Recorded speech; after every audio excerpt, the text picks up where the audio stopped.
Oi, terceirão, tudo bem? E aí, gente? Eu tô tranquila, espero que vocês estão bem.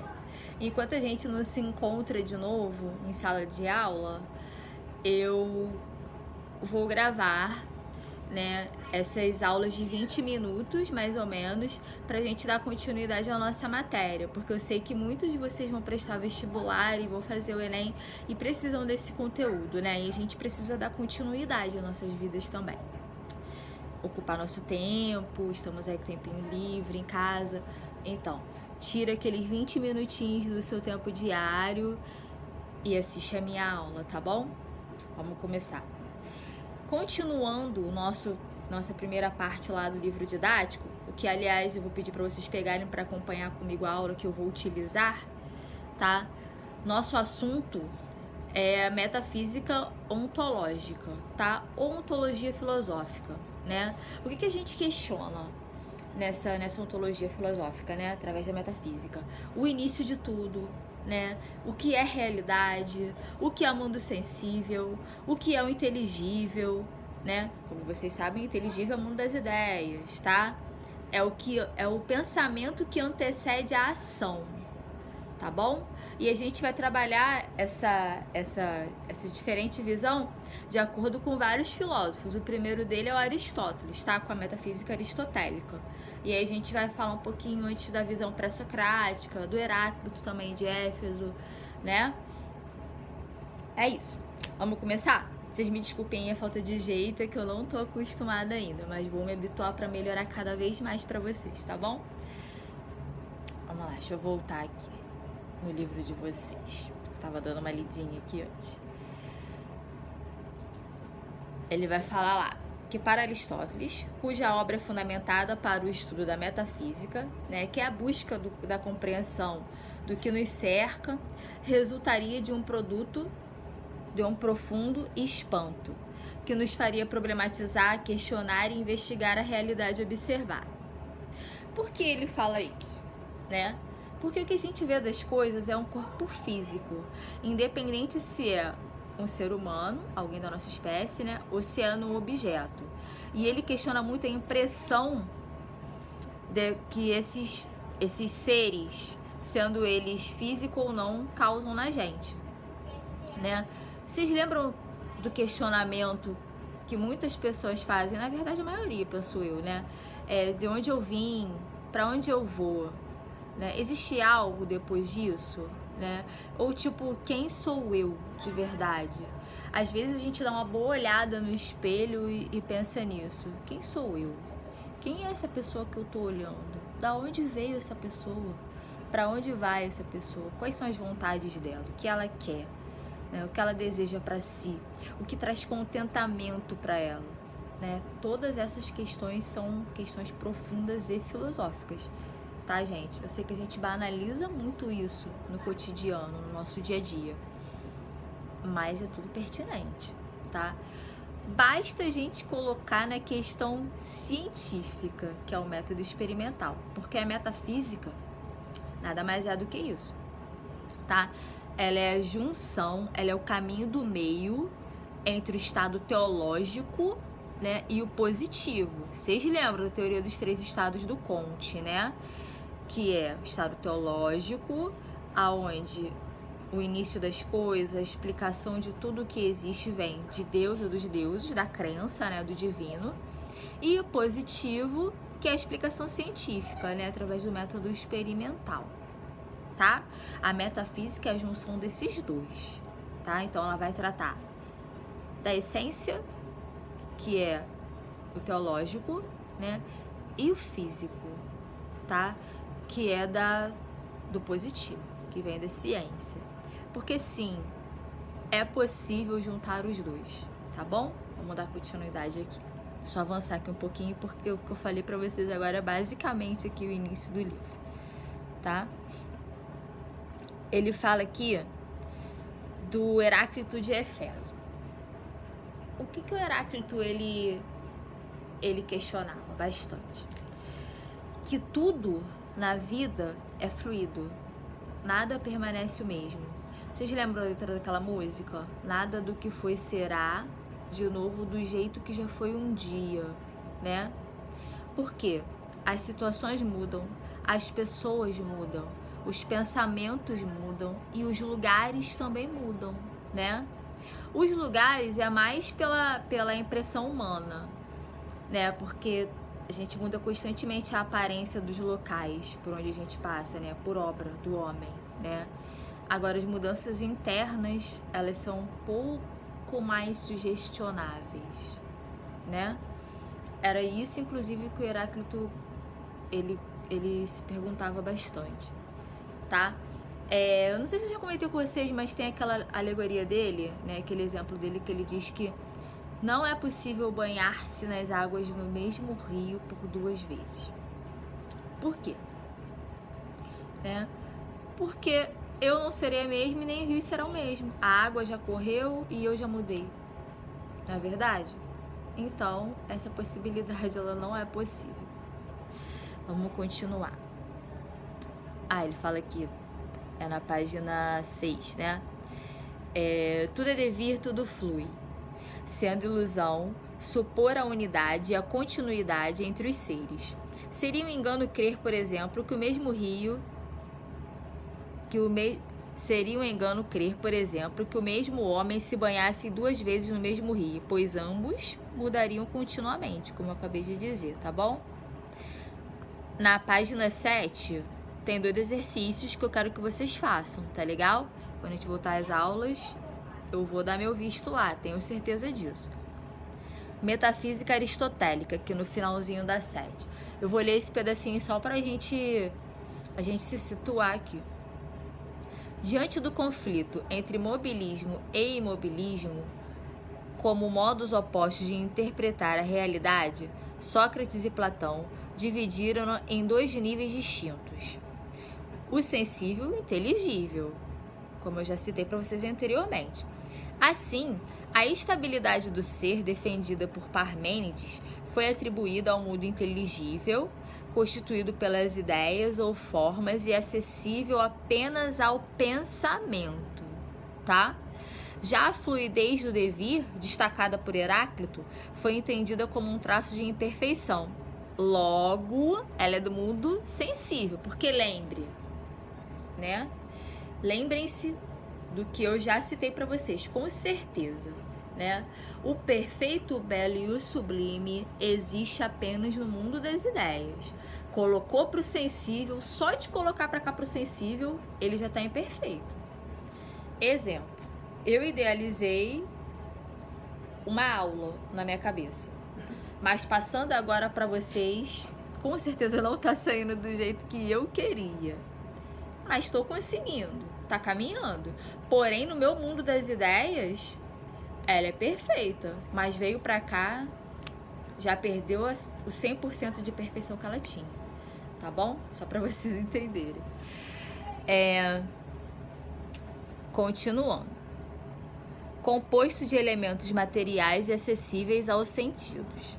Logo, a essência de cada coisa, isto é, sua forma, passou a ser considerada exterior a ela. Por exemplo, a essência de uma mesa existente no mundo sensível estaria no mundo inteligível como a ideia de uma mesa, o pensamento de uma mesa, do que seria uma mesa, tá?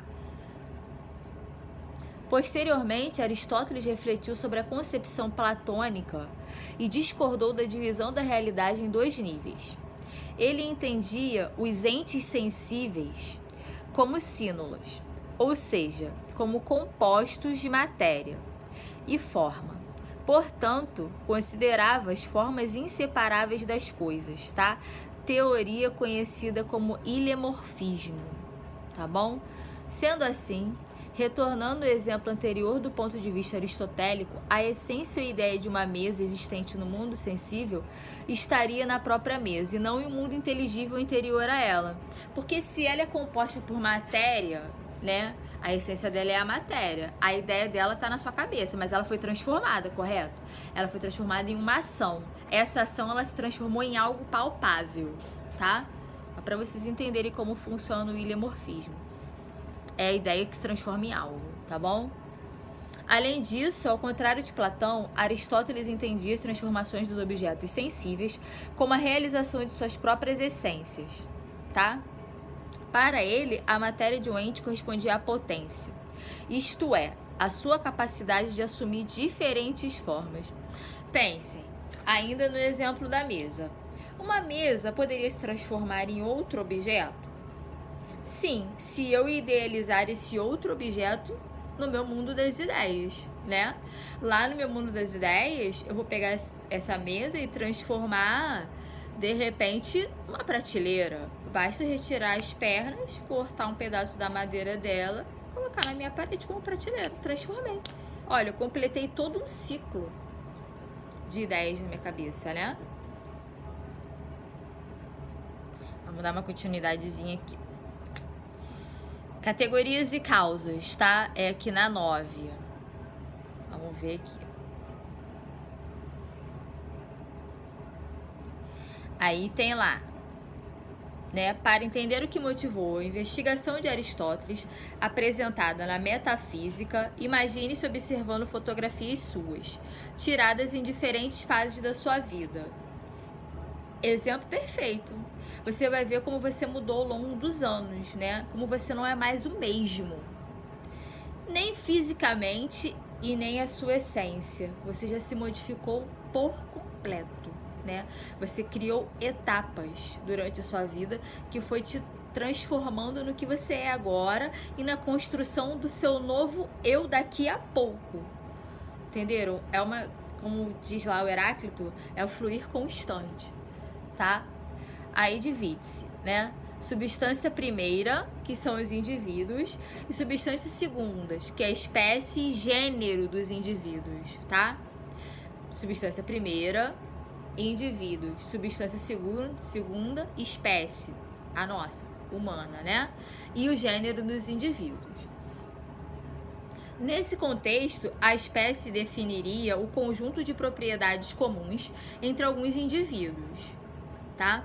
Por sua vez, o gênero definiria o conjunto de propriedades comuns entre algumas espécies. Por exemplo, o indivíduo Tom pertence à espécie de gatos e esta pertence ao gênero animal, tá? Ele é um felino do gênero animal. É isso que o Platão queria explicar. Aliás, Aristóteles, desculpa. De acordo com Aristóteles, as espécies e os gêneros estariam presentes nos indivíduos particulares como universais. Desculpem, o livro estava meio embaçado aqui, eu tô olhando na tela do meu computador, tá bem pequenininho. Que o pensamento poderia identificar. Para ele, o conhecimento sobre particulares não era suficiente para haver ciência. Conhecimento rigoroso, né? Método experimental. O que dependeria de se conhecerem os universais, substância segunda. Além disso, o filósofo estabeleceu categorias e causas que deveriam ser observadas para a compreensão de cada ente, tá? De cada conteúdo.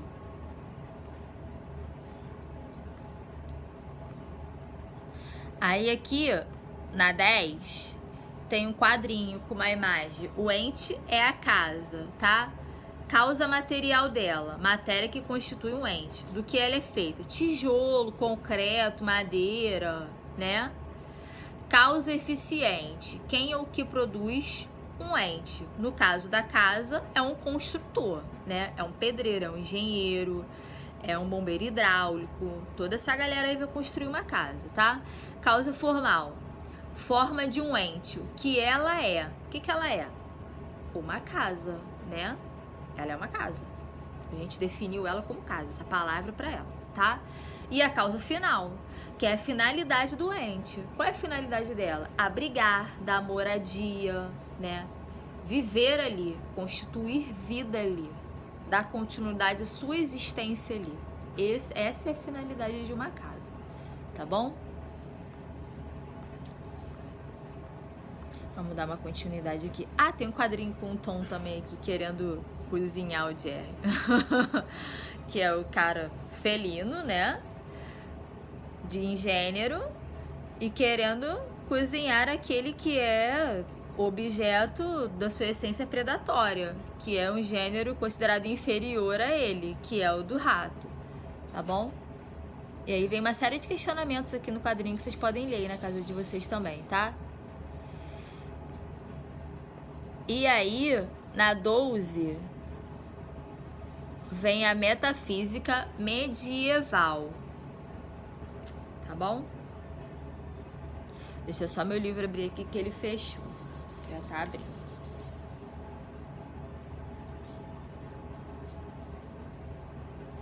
Metafísica medieval. Tô demorando um pouquinho, mas já vai.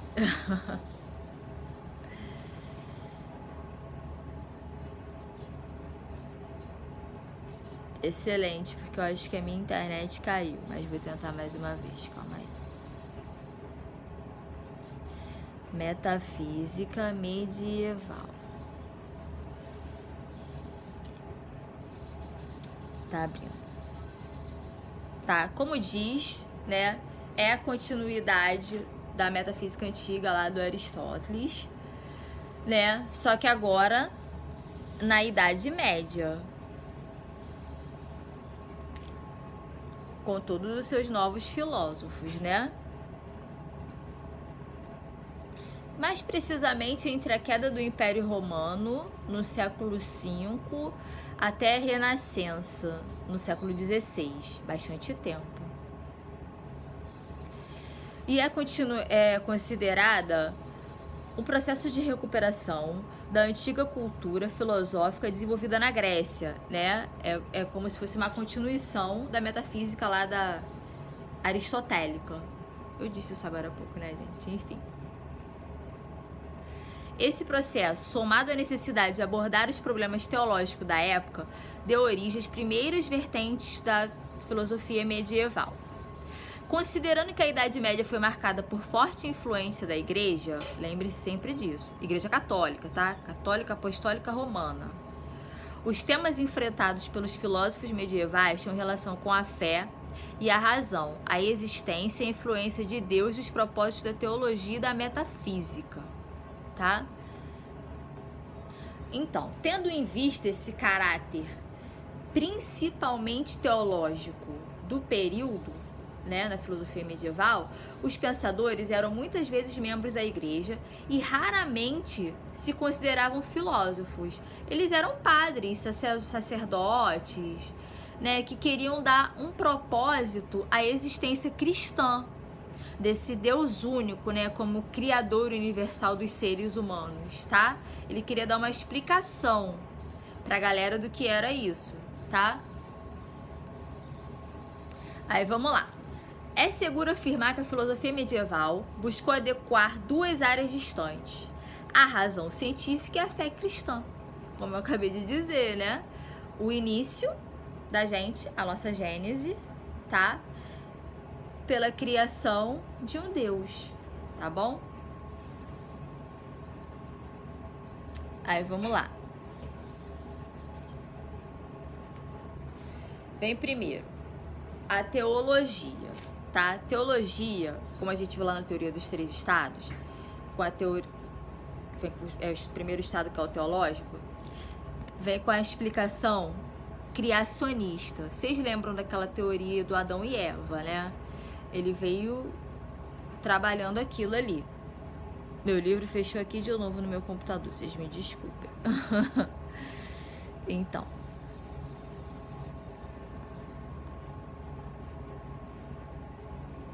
aí tava lá, através desse criacionismo, eles colocaram a crença e influência de Deus para a realidade, além do desenvolvimento natural,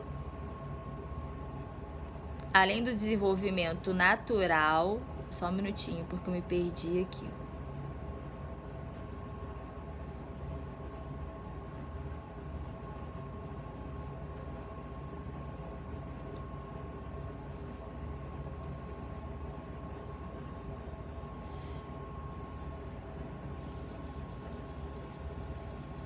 Além do desenvolvimento natural da raça humana, tá? Desculpem a demora. E através disso, eles colocaram a metafísica, como eu disse, é o meio termo entre a ciência e a teologia, tá? Que é dividida entre ilemorfismo, causalidade e individuação. O que a gente vai fazer? A gente vai trabalhar mais esses três temas na nossa próxima aula, tá bom? Que meu tempo aqui já tá terminando. Então, gente, até a próxima. Um abraço, tá? E em breve eu colocarei um novo vídeo. Beijo!